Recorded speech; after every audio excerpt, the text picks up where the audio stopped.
Hello, welcome all of you. आज के इस वीडियो में हम डी यू एंट्रेंस एग्जाम 2017 के कंप्लीट ग्रुप थ्योरी के क्वेश्चन देखेंगे। इस वीडियो में जो क्वेश्चन है वो साइलोथ्योरम, प्राइम ऑर्डर सब ग्रुप और सेंटर ऑफ ग्रुप पे डिपेंड है। तो इसमें जो क्वेश्चन की वैरायटी है वो मुझे बहुत अच्छी लगी। इस प्रकार के क्वेश्चंस पूछे जाने चाहिए और वो पूछे जाते भी हैं हर एग्जाम में, डी यू के एंट्रेंस एग्जाम में।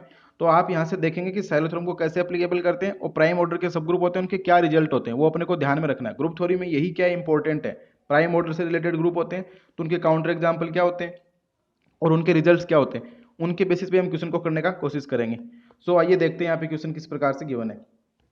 तो सबसे फर्स्ट जो क्वेश्चन आया था इसमें ग्रुप थ्योरी का वो ये था कि let P and Q be distinct prime and G and H two group of order G equals to P and order of H equals to Q, the number of distinct homomorphism from G to H अपन को पूछा है। यानी कि यहाँ पे P और Q distinct prime given है, एक का ऑर्डर P है एक का ऑर्डर Q है और अपन को बताना है कि G से H में कितनी होमोमॉर्फिज्म डिफाइन हो जाएंगी जो डिस्टिंक्ट है। तो हम यहाँ पे ये जानते हैं कि जो P ऑर्डर के ग्रुप होते हैं उनका क्या रिलेशन होता है और जो H और N में क्या संबंध है। तो हमें पता है कि कोई भी ग्रुप जिसका ऑर्डर प्राइम नंबर होता है वो हमेशा साइक्लिक होता है। Every group of order prime number is always cyclic. Every group of order prime number is always cyclic. और हम ये भी जानते हैं कि कोई भी फाइनाइट साइक्लिक ग्रुप होता है तो हमेशा Zn के आइसोमॉर्फिक होता है। Every finite cyclic group of order n is isomorphic to Zn. तो इसका मतलब अब इस ऑर्डर ऑफ जी पी है, ऑर्डर ऑफ एच क्यू है, तो इसका मतलब जी तो आइसोमॉर्फिक किसके हो जाएगा, जेड पी के, और एच आइसोमॉर्फिक किसके हो जाएगा, जेड क्यू के। तो हमें यहाँ से ये पता लग गया कि G is isomorphic to Z P and H is isomorphic to Z Q. ये तो अपन को पता लगा जी और एच की। अब अपन को निकालना है जी से एच में कितनी नंबर ऑफ होमोमॉर्फिज्म है। उसके लिए हम ये भी जानते हैं कि if number of group homomorphism from Z M से जेड एन पे, यानी कि जेड एम से जेड एन पे डिफाइन होने वाली नंबर ऑफ ग्रुप होमोमॉर्फिज्म होती है greatest common divisor of M and N, यानी कि एम और एन का ग्रेटेस्ट कॉमन डिवाइजर। और हमको यहाँ से ये पता लगा कि जेड पी और जेड क्यू है जी और एच, इस वजह से हम ये फॉर्मूला लगाएंगे। और हमने कैसे निकाला कि जेड पी और जेड की के इक्वल है ये इसलिए पता लगा हमको कि प्राइम ऑर्डर के ग्रुप है और प्राइम ऑर्डर के साइक्लिक होते हैं, इस वजह से वो जेड एन के आइसोमॉर्फिक हुए। तो यहाँ से अपन को पता लग जाएगा कि number of group homomorphism from Z P से जेड क्यू, तो जीसीडी ऑफ पी और क्यू क्या आएगा 1, क्योंकि कोई भी दो प्राइम नंबर और डिस्टिंक्ट तभी होते हैं जब जीसीडी उनका क्या आ जाता है 1 आ जाता है। तो इसका मतलब यहाँ से नंबर ऑफ ग्रुप होमोमॉर्फिज्म कितनी होगी 1।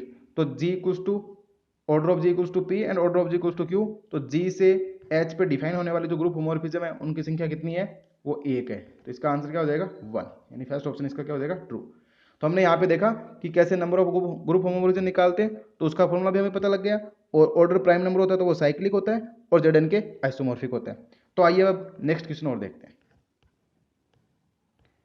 नेक्स्ट क्वेश्चन है कि ऐसा क्वेश्चन हमने किया भी है, तो पहले वाला क्वेश्चन क्या था, ऐसा डी के 2018 में भी आया होता वैसा क्वेश्चन, और इसका जो नेक्स्ट क्वेश्चन है वो भी उस प्रकार से वो भी अपन ने सोल्व किया हुआ है। तो इसमें देखते हैं अब ये क्वेश्चन क्या है कि G be a cyclic group such that G has an element of infinite order. Keep in mind infinite. Then the number of element of order finite in G. यानी कि अपन को बताना है कि number of element of finite order. G कैसा है, cyclic group है और ऑर्डर उसका कितना है, इनफाइनाइट है। और अपन को बताना है कि फाइनाइट ऑर्डर के एलिमेंट कितने होंगे, 0 होगा, 1 होगा, इनफाइनाइट होगा और नन ऑफ दीज। तो इसको कैसे सोल्व करेंगे देखते हैं। अपने को गिवन क्या है, जी है साइक्लिक और कैसा है वो, इनफाइनाइट है। साइक्लिक है और इनफाइनाइट है। कोई भी ग्रुप साइक्लिक होता है तो वो किसी अपने उसमें कोई ना कोई एक जनरेटिंग एलिमेंट होगा और उससे वो ग्रुप कैसा हो जाएगा, जनरेट हो जाएगा। तो अपने को पता है कि जी साइक्लिक है, हमने मान लिया कि जी इक्वल्स टू एक्स की power N, N belongs to N, for some X belongs to, यानी कि ये कोई एलिमेंट एक्स है जिससे जी कैसा हो रहा है, जनरेट हो रहा है। अब जी का जनरेटर हमने मान लिया एक्स, या इसको हम ऐसे भी लिख सकते हैं इक्वल्स टू एक्स, कि एक्स से जनरेट हो रहा है। अब जी के पास एक एलिमेंट अपन को बता रखा है, G has an element of order infinite, यानी कि एक्स की पावर एन करेंगे तो वो एलिमेंट आएगा और एन बिलोंग्स टू जेड है, वो चलता ही जा रहा है, यानी कि उसका ऑर्डर कितना है, इनफाइनाइट है।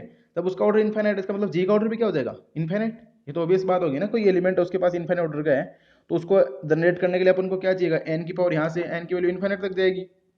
तो इसका मतलब जी का ऑर्डर भी क्या आ गया, इनफाइनाइट। तो अपने को यहाँ से क्या पता लग गया, order of G is infinite और जी का जनरेटर अपने मान रखा है एक्स। तो अब अपने को बताना है कि इसके पास फाइनाइट ऑर्डर के कितने एलिमेंट होंगे। तो हम मान लेते हैं कि कोई y है, उसका ऑर्डर क्या है। अब जैसे कोई भी एलिमेंट लेंगे, सपोज दैट कोई भी एलिमेंट हम जी में लेंगे तो वो क्या होगा, अक्स से जनरेट होगा, क्योंकि अक्स इसका क्या है, जनरेटर। हो सकता है कि पावर m आ जाएगी, पावर p आ जाएगी, पावर q आ, कुछ भी आ जाएगी, पर y बिलोंग्स टू g है वो अक्स की पावर m के रूप में यूनिकली रिप्रेजेंट किया जा सकता है for some m belongs to z, because कि अक्स इसका क्या है, जनरेटर है g का, इस वजह से ऐसा होएगा। तो अब अगर मान लो हमने y बिलोंग्स टू g लिया, अगर ये आइडेंटिटी हो जाता है तो m इक्वल्स टू जीरो बन जाएगा, तो y इक्वल्स टू अक्स की power zero equals to identity बन गया। और अगर मान लेते कि m जीरो नहीं है, तो जब m जीरो नहीं है इसका मतलब अक्स सॉरी ये जो y है वो आइडेंटिटी नहीं होगा। फिर जब m जीरो नहीं इसका मतलब y आइडेंटिटी नहीं होगा, यहाँ पे y है, क्योंकि m जीरो था तब तो ये e बन जाता है x की पावर जीरो पर, अगर m जीरो नहीं है तो ये आइडेंटिटी तो नहीं बनेगा। जब आइडेंटिटी नहीं है तो इसका ऑर्डर हमने मान लिया कि इसका ऑर्डर चलो कोई ऑर्डर k है for some k belongs to z, तो हमने कोई इसका ऑर्डर k माना, तब इसका k ऑर्डर होगा। और for each k belongs to z के लिए हम ऐसा लिख सकते हैं y की power k equals to, y क्या है, x की पावर m माना है हमने, x की पावर m और पावर कर दी होल k, तो x की पावर ये m के बन गया। अब अगर हम इसका ऑर्डर फाइनाइट मान रहे हैं तो कोई नंबर फाइनाइट हमने k मान लिया, तो इसका मतलब y की power k equals to e होएगा, यानी कि आइडेंटिटी आएगा तभी तो ऑर्डर बताएंगे फाइनाइट। जब y की power k equals to e आएगा, इसका मतलब x की पावर m इक्वल्स m के इक्वल्स टू भी e आ जाएगा, क्योंकि x की पावर m k था तो ये x की पावर m के बन गया। जब y की power k equals to e आने का मतलब x की power m k equals to e, और x की power m k equals to e का इसका मतलब x की power m equals to x की पावर जीरो, यानी कि आइडेंटिटी, और x की पावर m के इक्वल टू x की पावर जिसका मतलब m के जीरो, पर अपन लेके चल रहे हैं कि m तो जीरो नहीं है, इसका मतलब k क्या बन गया, जीरो, यानी कि हम जो y था उसका ऑर्डर हम अगर जो मान रहे थे ना k, इसका मतलब k की वैल्यू जीरो, यानी कि y की पावर जीरो, y की पावर जीरो का मतलब कि वो क्या आएगा, आइडेंटिटी ही आएगा, यानी कि हम जो मान रहे थे कि इसका ऑर्डर कोई नंबर k हो जाएगा, वो k नहीं, k क्या होगा, जीरो। तो यानी कि सिर्फ और सिर्फ आइडेंटिटी इसके पास है जिसका ऑर्डर क्या है, फाइनाइट है, बाकी अपन को k की कोई पावर मिल ही नहीं रही कि वो आइडेंटिटी बना दे, यानी कि फाइनाइट कोई k की पावर नहीं है जो अपने को आइडेंटिटी दे दे। इसका मतलब इसके पास कोई भी एलिमेंट नहीं होगा आइडेंटिटी के अलावा जिसके ऑर्डर क्या हो, फाइनाइट हो। इसका मतलब G has no element of finite order other than identity. ये कैसे आया, इसका मतलब ये अपन को ऐसे पता लगा कि हमने कोई भी element y belongs to g लिया, अगर वो आइडेंटिटी है तब तो उसका ऑर्डर वन होता ही है, और अगर वो आइडेंटिटी नहीं है तो हमने माना कि उसका ऑर्डर कोई नंबर k है, तो जब हमने y की पावर k को e पुट करा तो वो तभी पॉसिबल होता है जब m के जीरो हो जाता है, और m के जीरो हो जाता है इसका मतलब हमने जो k माना था वही जीरो आ जाएगा, क्योंकि m तो अपन नॉट इक्वल टू जीरो लेके चल रहे हैं, और जब हम m जीरो ले लेंगे तो पहले से वो आइडेंटिटी बन गया, और k जीरो ले लेंगे तो फिर भी वो क्या बनेगा, आइडेंटिटी बन गया। इसका मतलब कि इसके पास आइडेंटिटी के अलावा कोई एलिमेंट नहीं है जिसका ऑर्डर फाइनाइट हो, यानी कि no power of y is identity other than zero, number of element of finite order only identity equals to क्या आएगा, इसका मतलब वन। तो इसके पास फाइनाइट ऑर्डर के एलिमेंट कितने हो गए, जी साइक्लिक ग्रुप था, ऑर्डर उसका इनफाइनाइट था, तो जी के पास number of element of finite order in G is one, तो इसका आंसर क्या आ जाएगा, बी। अब नेक्स्ट क्वेश्चन और देख लेते हैं। वो क्वेश्चन भी बड़ा सिंपल है, ये वाला जो क्वेश्चन आप देख रहे हैं ये हमने 2018 में भी किया है, उसमें बस ऐसा पूछा गया था, सेम कंडीशन थी, यहाँ पे n गिवन था और ऐसा बोला था कि p की पावर n है, वो डिवाइड कर रहा है order of g upon Z G को, तो ऐसा क्वेश्चन था वहाँ पे 2018 में। तो बस सेम कॉन्सेप्ट है यहाँ पे, वहाँ पे भी मैंने ये जो क्वेश्चन इसमें जो सोल्व किया है, चाहता तो हम ऐसे भी लिख सकते था कि सेम एज 2018, पूरा का पूरा क्वेश्चन वहाँ पे भी सोल्व किया हुआ है, मैंने भी उसकी फोटो क्लिक करके लगाई है यहाँ पे, दोबारा से सोल्व ही नहीं करा, सेम वही है।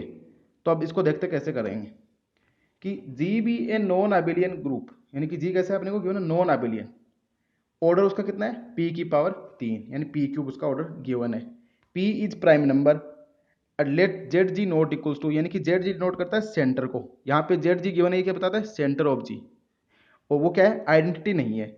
और ये क्वेश्चन ध्यान में रखना, जब भी ऑर्डर ऑफ, अब देखो इसका मतलब है ना, कई बार ऐसे ऑप्शन में आ जाता है कि G equals to order of P की power N, order of G equals to P की पावर एन, तो जी आबेलियन होगा, नॉन आबेलियन होगा, साइक्लिक होगा, नॉन साइक्लिक होगा, ऐसे ऑप्शन स्टेटमेंट में आते हैं, ऐसे स्टेटमेंट होता है ऑप्शन में। तो अगर p की पावर q का ऐसे मान सकते हो ना, यहाँ पे नॉन आबिलियन ग्रुप तो एग्जिस्ट कर रहे हैं, और इसका एग्जांपल ही अपन देख सकते हैं। इसका एग्जांपल अपन क्या ले, d4 ले लेते हैं। d4 का ऑर्डर कितना होता है, और ऑफ d4 यानी कि 2 से मल्टीप्लाई करते हैं तो वो कितना आ जाता है, 8, और 8 को अपन लिख सकते हैं 2 की पावर 3, तो यानी कि p की पावर 3। तो इसका मतलब अपने को नॉन आबिलियन ग्रुप मिलता है।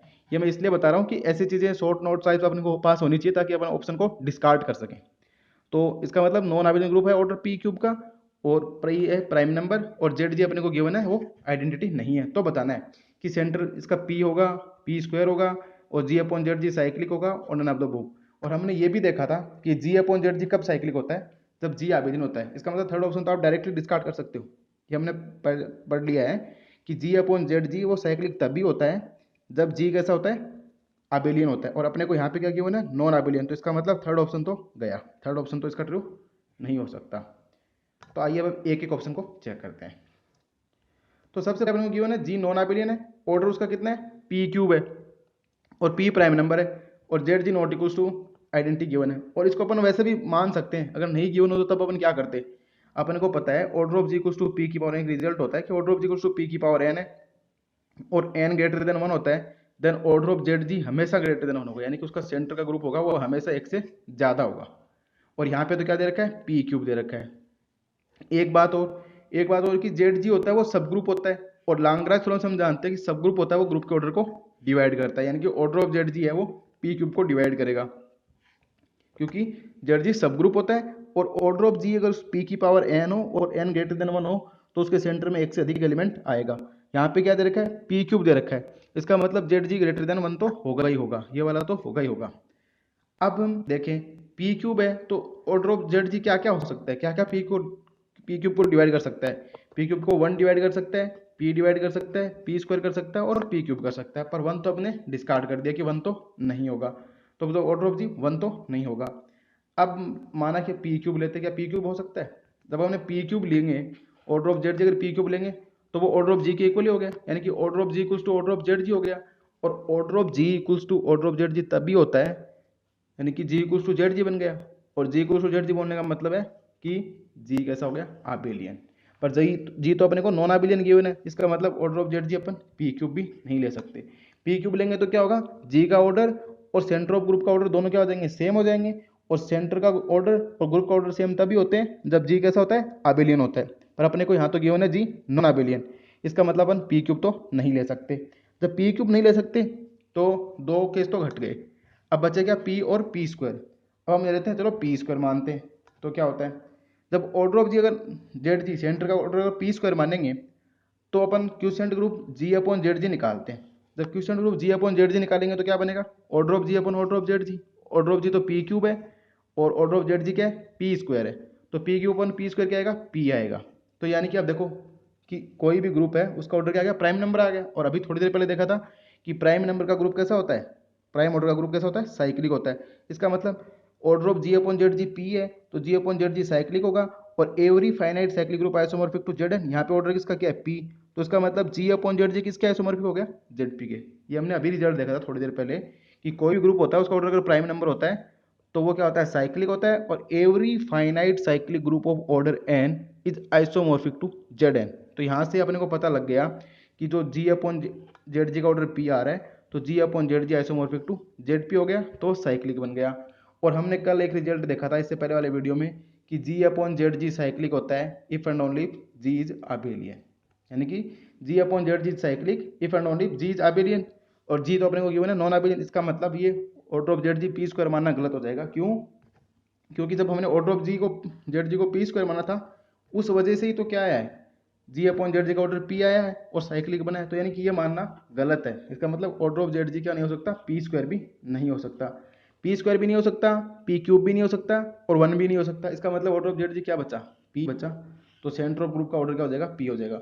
और ये जो क्वेश्चन है इसको आप एज ए डायरेक्ट रिजल्ट भी याद कर सकते हो कि ऑर्डर ऑफ जी इक्वल्स तो अगर पी क्यूब आ रहा है और सेंटर उसका आइडेंटिटी नहीं है तो सेंटर में हमेशा order of Z G equals to P होगा। पर कीप इन माइंड जी कैसा है, नॉन आबेलियन, यानी कि इस क्वेश्चन को एज ए रिजल्ट भी याद करके अपन बहुत से क्वेश्चन में अप्लाई करते हैं कि अगर order of G equals to P cube हो और पी प्राइम नंबर हो, जेड जी आइडेंटिटी नहीं होता है, तो उस ऑर्डर ग्रुप के सेंटर में पी एलिमेंट आएंगे, यानी कि order of center of G क्या आएगा, पी आएगा।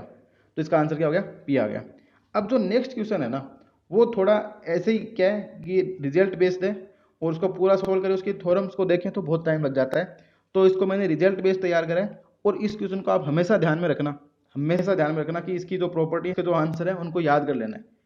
और इस प्रकार के क्वेश्चन बहुत बार पूछे गए और पूछा भी गया, अपन देखेंगे कि क्वेश्चन और भी है ऐसा सेम टू सेम, बस उसमें पी क्यू आर की वैल्यू दी गई है, यहाँ पे पी क्यू आर की टर्म दी गई है। तो इसको एज ए रिजल्ट भी याद करना है कि let G be a group of order P Q R. G कैसा ग्रुप, उसका ऑर्डर पी क्यू आर है और P Q R distinct prime है, और साथ में ये कंडीशन है P less than Q less than R. तो which of the following statement is true, G has normal sub group of order Q R, Sylow R सब group of G is normal, G is ऑबेलियन, और बोल रहा है कि first and second true है, first and second है, second and third है, इस प्रकार से अपने को ऑप्शन अरेंज किए हुए हैं। तो अपने को तीनों ऑप्शन चेक करने पड़ेंगे। ग्रुप थ्योरी में ये तो यही तो होता है ना कि सारे ऑप्शन चेक करने पड़ते हैं अपन को। अगर ऐसा पूछा which of the following statement is true आ जाता है तो अपन सारे देखते हैं, और बहुत बार तो अपने को ऐसा हो जाता है कि जी आबेलियन, जी इज नॉन आबेलियन, तो अपने को हर स्टेटमेंट को चेक करना पड़ता है। तो यहाँ पे अपन एक को चेक करते हैं।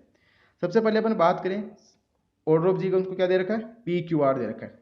तो हमेशा ध्यान में रखना कि साइलोथोरम तो क्या होती है, तो मैंने यहाँ पे बताने के लिए पहले थोड़ा साइलोथोरम को एक्सप्लेन करें और उसके बाद मैंने बताया कि इस प्रकार के ऑर्डर की ग्रुप की क्या विशेषता होती है। तो साइलोफेस्ट थ्योरम क्या होती है, साइलोफेस्ट थ्योरम ये बोलती है कि अगर जी कोई फाइनाइट ग्रुप है तो अगर पी की power N order of G को डिवाइड करता है देन जी हैज सब ग्रुप ऑफ ऑर्डर पी की पावर एन, तब जी के पास एक सब ग्रुप होगा ऑर्डर पी की पावर एन का। और पी साइलो सब ग्रुप क्या होते हैं कि अगर पी की पावर एन तो डिवाइड करे बट पी की power N plus one divide नहीं करे, तो उस प्रकार के जो सब ग्रुप होते हैं उसको अपन क्या बोलते हैं, साइलो सब ग्रुप बोलते हैं। और साइलो थर्ड थ्योरम क्या बोलती है कि नंबर ऑफ पी साइलो सब ग्रुप ऑफ ऑर्डर पी के कितने होंगे, कि पी साइलो सब ग्रुप की संख्या कितनी होगी, वो होती है one plus P K, such that one plus P के है वो ऑर्डर ऑफ जी को डिवाइड करना चाहिए, और के की वैल्यू होती है 0 1 2 3, यानी कि नंबर ऑफ पी साइलो सब ग्रुप एन पी से डिनोट करते हैं equals to one plus P K, such that कि one plus P K divide करे ऑर्डर ऑफ जी को, और के इक्वल्स टू 0 1 2 3। ये तो इसके लिए तो बेसिक टर्मिनोलॉजी थी, थोड़ी और आएगी आगे, उसको भी एक्सप्लेन करेंगे। तो अब यहाँ पे अपने को गिवन है कि order of G equals to P Q R है और P less than Q less than R है, और पी क्यू आर कैसे है, डिस्टिंक्ट प्राइम है। तो आप हमेशा ध्यान रखना कि ऐसा ग्रुप होता है वो सिंपल नहीं होता है कभी भी।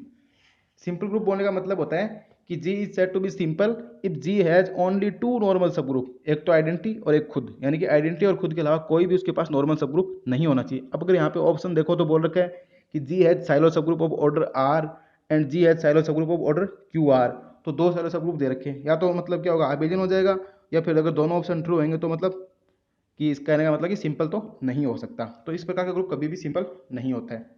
अब आइए आगे देखते हैं। जब अपन को पता है कि जी इज नॉट सिंपल, और हम यहाँ पे साइलोथोरम का यूज क्या करेंगे, अपने को आर साइलो सब ग्रुप की बात करिए, हमको पता है कि आर है वो पी क्यू आर को डिवाइड करता है, तो बाई फर्स्ट थ्योरम से क्या हो जाएगा, जी एच सब group of order R, Sylow नहीं बोलेंगे अभी, सब ग्रुप बोलेंगे। और अपन को पता है कि आर पी क्यू आर को डिवाइड करता है, पर आर स्क्वायर है ना वो पी क्यू आर को डिवाइड नहीं करता। जब आर स्क्वायर है वो पी क्यू आर को डिवाइड नहीं करता, इसका मतलब जो आर ऑर्डर का सब ग्रुप था वो क्या बन गया, साइलो सब ग्रुप बन गया। ठीक है, और R square P Q R को डिवाइड नहीं करता है, और अपन ऐसा भी बोल सकते हैं कि आर स्क्वायर पी क्यू को भी डिवाइड नहीं करता है, क्योंकि आर को नहीं करता, और आर क्या है पी से भी बड़ा है और आर है वो क्यू से भी बड़ा है। तो यहाँ से अपने को पता लग गया कि आर है वो पी क्यू आर को डिवाइड करता है पर आर स्क्वायर नहीं करता, इस वजह से जो आर ऑर्डर का सब ग्रुप था वो क्या बन गया, साइलो सब ग्रुप बन गया। इसका मतलब सब group of order R is Sylow, तो जो आर ऑर्डर का सब ग्रुप था साइलो तो बन गया। अब अपन नंबर ऑफ साइलो सब ग्रुप निकालें तो वो क्या आएंगे, N R equals to one plus R K, और one plus R K such that कि one plus R K order of G यानी कि पी क्यू आर को डिवाइड करेगा, और के इक्वल्स टू 0 1 2 3 से चलता जाएगा आगे। अब यहाँ पे अपन को बताना कि एक रिजल्ट हम ये जानते हैं कि साइलो सब group is normal if and only if silo सब ग्रुप इज यूनिक, यानी कि नंबर ऑफ साइलो सब ग्रुप अगर वन ही आता है, यूनिक होता है, तो वो सब ग्रुप कैसा बन जाता है, नॉर्मल बन जाता है। तो यहाँ पे अगर अपन दिखा दे एन आर बोलने का मतलब नंबर ऑफ साइलो सब ग्रुप ऑफ ऑर्डर आर, अगर वो वन आ जाता है तो हम बोल देंगे कि कैसा हो जाएगा, वो नॉर्मल हो जाएगा। जब अपन ये दिखाएंगे ना कि जी इज नॉट सिंपल, तो हम यूज करेंगे कि एन आर या तो वन होगा, यानी कि नंबर ऑफ साइलो सब ग्रुप या तो वन होंगे, या क्या होगा एन आर वन नहीं होगा, और जब एन आर वन नहीं होगा ना उस केस में एन पी और एन क्यू वन हो जाएंगे। ऐसा हम यूज करेंगे जब अपन ये दिखाएंगे जी इज नॉट सिंपल, इसका प्रूफ करेंगे। तब हम प्रूफ यहाँ पे नहीं करेंगे क्योंकि प्रूफ करेंगे तो बहुत लेंथी सॉल्यूशन हो जाएगा इसका, उतना अपने को नहीं करना है, एज ए रिजल्ट भी हम याद कर सकते हैं इसको। जब जी इज नॉट सिंपल तो हम यूज करेंगे एन आर या तो वन होगा, और जब एन आर वन नहीं होगा तब एन पी और एन क्यू भी वन आएंगे। पर जब एन आर वन होगा उस केस में क्या हो जाएगा, आर साइलो सब ग्रुप नॉर्मल, क्योंकि पी साइलो सब group is normal if and only it is unique, और हमें यहाँ पे पता लग गया कि ये एन आर वन इसका मतलब सब group of order R is, जो साइलो सब ग्रुप था वो कैसा है, यूनिक है, तो नॉर्मल बन गया। तो यहाँ से तो ट्रू हो गया इस केस में। तो जब एन आर वन नहीं होगा तो एन पी और एन क्यू वन होगा, पर जब अपन इसका प्रूफ देखते हैं ना तो अपने को ये मिल जाता है कि जब एन आर और एन पी वन नहीं होते हैं ना, सॉरी एन पी और एन क्यू वन होते हैं, तो इससे भी अपने को कंट्राडिक्शन से रिजल्ट आता है कि एन आर भी वन ही होगा। इस केस में भी एन आर वापस से वन हो जाता है, तो इसका मतलब एन आर वन तो फिर से क्या बन गया, नॉर्मल, क्योंकि यूनिक हो जाता है। इसका मतलब हर केस में क्या हो गया, आर साइलो सब ग्रुप तो क्या बन गया, नॉर्मल बन गया। इसका मतलब ये वाला स्टेटमेंट तो ट्रू हो गया कि आर साइलो सब group of order G equal to P Q R is normal. तो जी के पास आर सब ग्रुप है, जो साइलो सब ग्रुप हो, तो क्या हो गया, नॉर्मल हो गया। अब आगे और देखते हैं। इसका मतलब क्या हुआ कि जी हैज साइलो आर सब ग्रुप विच इज नॉर्मल। हम इसको बोल देते हैं एन है, let N be the R Sylow सब ग्रुप का क्या है, एन है। अब जी बाई एन अगर क्वोशिएंट ग्रुप देखें तो इसका ऑर्डर क्या आएगा, order of G upon order of N. Order of G P Q R है और एन का अपन आर मान रहे तो इसका ऑर्डर क्या आ गया, पी क्यू आ गया। अब एक फिर से एक थ्योरम आती है, वो थ्योरम क्या बोलती है कि अगर order of G P Q है और पी लेस देन क्यू है, यहाँ पे भी पी लेस देन क्यू है, और तो पी लेस देन क्यू है ना, तो जी के पास सब ग्रुप होगा ऑर्डर क्यू का, वो कैसा होगा, नॉर्मल होगा। थोड़ा स्टेटमेंट क्या है कि अगर order of G P Q है, पी लेस देन क्यू है, then ji has normal sub group of order Q, यानी कि बड़े वाला ऑर्डर का क्या होगा, नॉर्मल सब ग्रुप होगा। तो इसका मतलब जी बाई एन है, उसका ग्रुप का ऑर्डर क्या आ रहा है, पी क्यू आ रहा है, और पी लेस देन क्यू, इसका मतलब जी बाई एन के पास, not G, G by N के पास एक सब ग्रुप होगा ऑर्डर क्यू का, वो कैसा होगा, नॉर्मल होगा। यानी कि जी by N has normal sub group of order Q by this theorem. और जी बाई एन का order Q are sorry P Q कैसे आया, क्योंकि एन का हमने आर मान लिया और वो क्या था, साइलो सब ग्रुप था, और order of G P Q R था, तो P Q R upon R करेंगे तो पी क्यू आ गया, और इस थ्योरम से जी by N has normal sub group of order Q आ गया। अब हम यहाँ पे नॉर्मल और कैरेक्टरिस्टिक का यूज करते हैं, तो जो जी बाई एन के पास जो नॉर्मल सब ग्रुप आ रहा है ना, तो करस्पॉन्डिंग सब group of G by N, G by N का मान लो कोई ए बाई एन मिल जाएगा, ए बाई एन मानेंगे, तो जो ए है ना, ए करस्पॉन्डिंग टू जी, ये इसका नॉर्मल सब ग्रुप बन जाएगा ऑफ ऑर्डर क्यू आर का। इसका भी प्रूफ है, लंबा प्रूफ, तो प्रूफ नहीं देखेंगे हम ऐसे देखेंगे जी बाई एन के पास अपन को नॉर्मल सब ग्रुप मिल रहा है ऑर्डर क्यू का, तो हम मानते हैं कि एन का ऑर्डर आर अपने को पता है, तो इसके पास कोई ये मान लेते हैं इसका ऑर्डर क्या है, क्यू है, तो ये जो करस्पॉन्डिंग ए मिला है ना, तो ये ए जो बनेगा ना जी का सब ग्रुप, यानी कि इसका सब ग्रुप माना हमने ए बाई एन क्यू ऑर्डर का, जी बाई एन का। तो यहाँ से जो ए मिला है ये और ये अपन करेक्टरिस्टिक का यूज करके बता देंगे कि जो जी है ना उसके पास भी नॉर्मल सब ग्रुप हो जाएगा, जिसका ऑर्डर क्या आएगा, क्यू आर आएगा। तो जी के पास दो सब ग्रुप हो गए ऑर्डर क्यू आर के, जो कि कैसे नॉर्मल है, एक तो आर ऑर्डर का, एक क्यू आर ऑर्डर का। इसका मतलब जी हैज सब group of order Q R which is normal and R Sylow सब ग्रुप इज नॉर्मल। अब थर्ड स्टेटमेंट यहाँ पे दिया गया कि जी इज अबेलियन, तो क्या जी अबेलियन होगा क्या, इसका एग्जाम्पल अपन जब भी ऐसी बात आए अबेलियन नॉन अबेलियन की, तो आप डीएन से देखने का ट्राई करना। जैसे अपने को ऑर्डर ऑफ जी दिया हुआ है पी क्यू आर, तो अगर अपन जी को टू D21 ले, यानी कि डी एन, तो ऑर्डर ऑफ जी क्या आएगा 42, क्योंकि ऑर्डर ऑफ डी एन क्या होता है 2n होता है, और 42 को अपन ऐसे लिख सकते हैं 2 इंटू 3 इंटू 7, तो ये क्या हो गया p into Q into R, और p लेस देन आर। फिर हम जानते हैं कि डी एन क्या होते हैं, अबेलियन नहीं होते, सिर्फ D1 ही अबेलियन होता है, तो इसका मतलब D21 तो अबेलियन नहीं है, तो इसका मतलब जी कैसा है, अबेलियन तो नहीं है, तो नॉन अबेलियन तो हो गया वो यहीं से।